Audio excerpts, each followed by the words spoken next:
L'école du jeu vous est présentée en partenariat avec la boutique en ligne universludo.ca.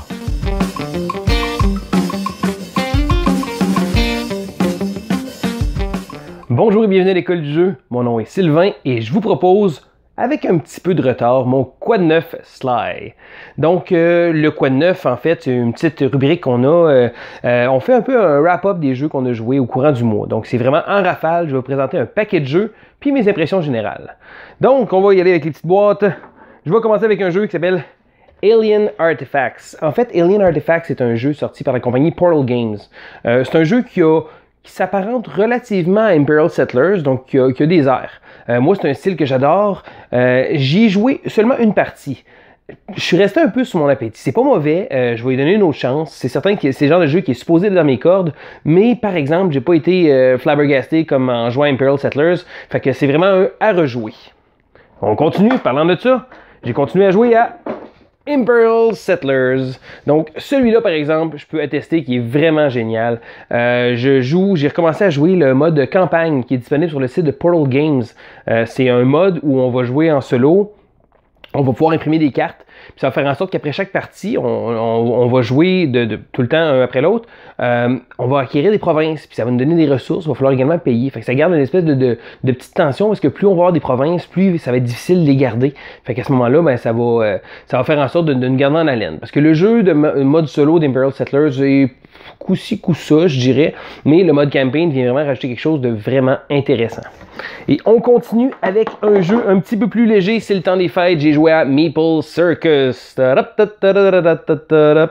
C'est quoi Maple Circus? C'est un petit jeu de dextérité bien amusant, mais avec une petite twist intéressante. Je dirais qu'habituellement, les jeux de dextérité, c'est plus des jeux pour enfants. Celui-là, c'est vraiment un jeu pour toute la famille. Il offre un bon challenge, puis je dirais qu'il offre des petites choses intéressantes. Exemple, le troisième acte, donc la représentation principale, tous les joueurs vont être amenés à faire des trucs un peu niaiseux, qui font en sorte que c'est vraiment drôle. Donc des fois, il faut soit essayer de réussir à faire notre numéro avec une main en moins, sans utiliser les pouces, ou en commentant chacun des personnages. Maple Circus est vraiment un jeu parfait pour le temps des fêtes. Puis ben justement, je l'ai ajouté à ma collection parce que sérieusement, il se prête à vraiment un grand éventail de joueurs. Je vous le conseille, si vous ne l'avez pas encore essayé, c'est Maple Circus. Et on continue avec, tant qu'être dans le temps des fêtes, le jeu Télestration. C'est quoi Télestration? C'est plus une activité qu'un jeu, je dirais, parce que ce qu'on va faire, c'est qu'on va avoir un mot, il va falloir l'écrire, on va le dessiner, on va passer le calepin à l'autre joueur qui va regarder notre dessin, puis il va essayer de nommer c'est quoi le mot, puis ainsi de suite. C'est comme un jeu du téléphone. Oui, on pourrait jouer avec un calepin puis un crayon, mais le fait qu'il vient avec des petits marqueurs effaçables puis des petits calepins, c'est vraiment génial. Télestration, c'est le genre de jeu de party qui va vraiment faire lever là, avec un ben du monde différent. Comme je dis, c'est plus une activité qu'un jeu, mais moi, ben franchement, il est toujours dans mon petit sac quand je m'en vais quelque part. Et on continue avec, si je peux me rendre à mes petites boîtes, j'ai joué à Terraforming Mars, un jeu que j'apprécie beaucoup, et j'ai même essayé la nouvelle extension, Venus Next. J'en parlerai pas trop parce que je pense que je vais faire une critique bientôt là-dessus. Venus Next, ça rajoute un nouveau paramètre qui n'est pas obligatoire pour pouvoir terraformer Mars. Ça rajoute également des nouvelles cartes, donc des nouvelles possibilités, des nouvelles stratégies. Puis ben, pour un jeu comme Terraforming Mars, là, c'est excellent. Et on continue avec... J'ai eu la chance d'essayer le jeu DC Deck Builder. Si vous voulez, Joe, mon collègue Joe, a fait une critique du jeu il n'y a pas si longtemps que ça. Qu'est-ce que j'ai pensé? Bien, premièrement, je suis un gros fan de Deck Builder, je suis un gros fan de super-héros. Quand j'ai joué à DC Deck Builder, je l'ai trouvé un peu simple. Bon, c'est pas rien contre le jeu, j'ai juste joué avec la version de base. Je suis certain qu'avec les extensions, un peu comme Legendary ou n'importe quel jeu du genre, le jeu va vraiment prendre plus d'ampleur, mais je l'ai trouvé simpliste. Simpliste, pas une mauvaise chose, parce que je pourrais le montrer à des gens qui n'ont jamais joué à des jeux de société, puis je pense que ça pourrait faire l'affaire. Mais sinon, après avoir joué à Legendary Marvel, ou même des Aeon's End, ou des gros deck builders comme ça, j'ai trouvé que DC Deck Builder manquait un petit quelque chose. Mais c'est pas nécessairement un mauvais jeu, mais c'est peut-être juste un jeu pas nécessairement pour moi. On continue avec un jeu très tendance, le jeu Azul. Azul a été mon jeu le plus joué pendant le mois de décembre. J'ai joué presque une vingtaine de parties, puis je suis loin de m'étonner. Le jeu est vraiment incroyable. J'ai joué avec un grand inventaire de joueurs, 2, 3, 4 joueurs. Le jeu est toujours le fun. À 2 joueurs même, il est encore un petit peu plus corsé, parce que je dirais que là, on peut se permettre de calculer un peu plus. Puis le jeu devient un peu plus méchant.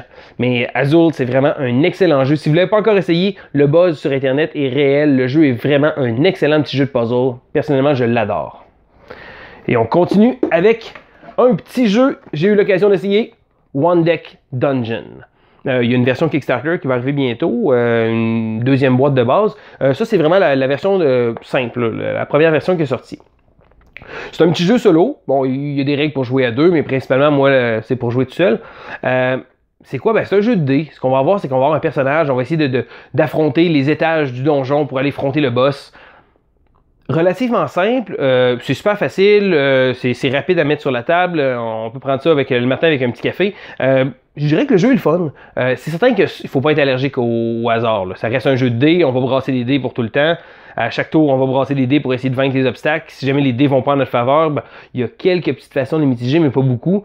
Puis ça reste un petit jeu intéressant. Je dirais que ce qui m'a surpris, c'est que dans la boîte, vient un mini-mode campaign. Donc, ce qu'on va faire, c'est qu'après avoir joué, on va pouvoir garder avoir des points. Donc, si on a réussi à vaincre un boss, à monter de niveau, des choses comme ça, on va pouvoir débarrer des nouvelles habiletés. Ça va faire en sorte que les prochaines parties vont être plus faciles, plus amusantes, puis ça nous donne une impression de pouvoir continuer. Fait que One Deck Dungeon, un bon petit jeu à un joueur. On continue avec le jeu Manhattan. Donc, Manhattan est un jeu distribué par Fox Mind Games. C'est un vieux jeu parce qu'il a gagné le Spiel en 94. Par exemple, Foxmind l'a refait au goût du jour avec un matériel vraiment génial. C'est un petit jeu où on va placer des petites pièces de gratte-ciel pour essayer de gagner des majorités puis avoir le plus de gratte-ciel sur le plateau puis pouvoir être majoritaire dans différents quartiers. De base, c'est super simple. On peut jouer avec vraiment plein de monde, un grand éventail de joueurs. J'ai joué avec la fille de 7 ans d'un ami, puis je pense que je suis proche de le présenter à ma fille qui vient d'avoir 6 ans. C'est certain que la stratégie va être différente, mais ça reste un bon petit jeu, puis ben franchement, je le conseille. Il y a une variante à 2 joueurs qui fait en sorte qu'on joue avec 2 couleurs différentes. Là, le jeu prend une petite twist intéressante, puis je pense que ça va chercher un petit côté un peu plus gamer. Ça reste facile à apprendre, facile à jouer avec une présence sur la table vraiment géniale. C'est Manhattan de Fox Mind Games. On continue avec un jeu que j'ai reçu de Kickstarter, Dice Throne. Dice Throne, c'est quoi en fait? C'est un jeu de duel. Donc on est deux magiciens, si on veut, deux héros qui s'affrontent. On va lancer des dés un peu à la sauce Yahtzee ou King of Tokyo, qu'on va lancer les dés, on va pouvoir rerouler des dés, puis activer différentes habiletés. On va également avoir des cartes qui vont pouvoir servir comme des cartes instantanées pour pouvoir modifier nos jets de dés ou avoir des nouvelles habiletés. On peut également avoir des level up sur les habiletés qu'on a déjà pour les rendre plus puissantes. Le jeu est super simple, mais vraiment, vraiment bien appliqué.